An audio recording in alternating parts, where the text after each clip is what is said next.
सरला जानबूझ करके ईसा को तकलीफ देने की बहुत सारी कोशिश करती है। वो उसको इतनी ज़्यादा टॉर्चर करने लगती है कि ईसा यहाँ से चली जाए, क्योंकि वो नहीं चाहती कि इस घर में हो रहा है, और खास करके सूरज भी नहीं चाहता। तो जिस कारण वो भी सरला के सपोर्ट में होता है। तो प्रॉब्लम्स तो यहाँ से बहुत ज़्यादा क्रिएट होती है, क्योंकि अब छोटी छोटी चीज़ें जैसे कि बाथरूम जाना है तो लाइन में लगना पड़ता है, और बहुत सारी ऐसी दिक्कतों का सामना करना पड़ता है ईसा को, जिससे कि वो कभी सामना की भी नहीं है, और जिस कारण प्रॉब्लम्स बहुत ज़्यादा क्रिएट होते हैं। हालांकि देखो, वो बाथरूम के जो इशू होता है उसको तो सॉल्व कर लेते हैं, क्योंकि वो एक कैफे में चली जाती है, और वहाँ जब जाकर के बोलती है कि मैं वॉशरूम यूज कर सकती हूँ, तो वहाँ जो एम्प्लॉय होता है रिसेप्शन पे वो मना कर देता है, लेकिन वो उसकी कुछ मदद कर देती है। उसको कुछ अकाउंट्स में दिक्कत हो रहा होता है, तो बदले में वो भी बोलता है कि ठीक है, आप जा सकती हो, यूज कर सकते हो। ये घर पे आती है, तो अब क्योंकि दिक्कतें अब सामने इसके आ रही होती है। अब पहली रसोई है, काम करना होगा, नेल बहुत सारे बढ़े हुए हैं, तो ये चाचा करके नेल काट देती है, और नेल काटने के चक्कर में जानबूझ करके उसके मजदूरों को भी उखाड़ देती है। क्योंकि देखो, इनके साथ में भी वही सारी चीज़ें हुई थी।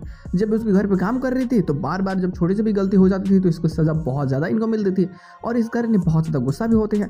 और अब क्योंकि रसोई में खाना बनाना है, और पहली रसोई है, तो कुछ अच्छा तो बनाना ही पड़ेगा, और इसे नहीं पता है ईसा को कि सामान रखा कहाँ पे है, कहीं का कुछ कहीं का कुछ, तो बहुत सारे सामानों को तो ये गिरा देती है, और इसके कारण ब्लंडर बहुत ज़्यादा हो जाता है। वो आटा को इतने ज़्यादा गीला कर देती है पानी डाल करके, उसे कुछ समझ में नहीं आता। और यहाँ खाना बनाना तो छोड़ो, वो ढंग की एक रोटी तक नहीं बना पाती। और इसके बाद में जो तमाशा क्रिएट हो जाते हैं ना, वो काफ़ी ज़्यादा मजेदार हो जाती है, क्योंकि अब धीरे धीरे उसका कंपेयर विंध्या से होने लगता है, क्योंकि विंध्या वेल इस चौल की है, और उसे पता है कि क्या करना चाहिए, कैसे सर्वाइव करना चाहिए, और कैसे इतनी मुश्किल भरी जिंदगी को आगे बढ़ाया जा सकता है। बट इसे कुछ भी नहीं पता है, लेकिन ये सिर्फ और सिर्फ अपने डेडिकेशन पे काम कर रही होती है कि हाँ, मुझे बस इस घर में बहू बन करके रहना है, तो मुझे कुछ भी करना है, लेकिन मैं इस घर में ही रहना चाहती हूँ। सूरज भी कई बार कोशिश करता है कि तुम्हें अगर दिक्कत हो रही है तो तुम जाओ यहाँ से अपने घर पे, बाबूजी के पास चली जाओ, यहाँ कोई ज़रूरत नहीं है।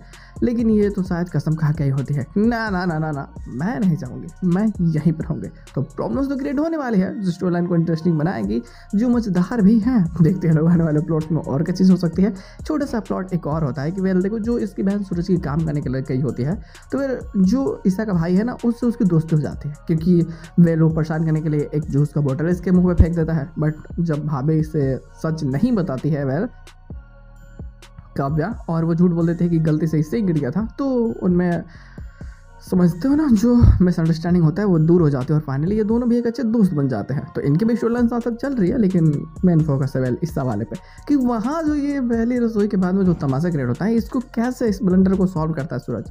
मज़ा आने वाली है।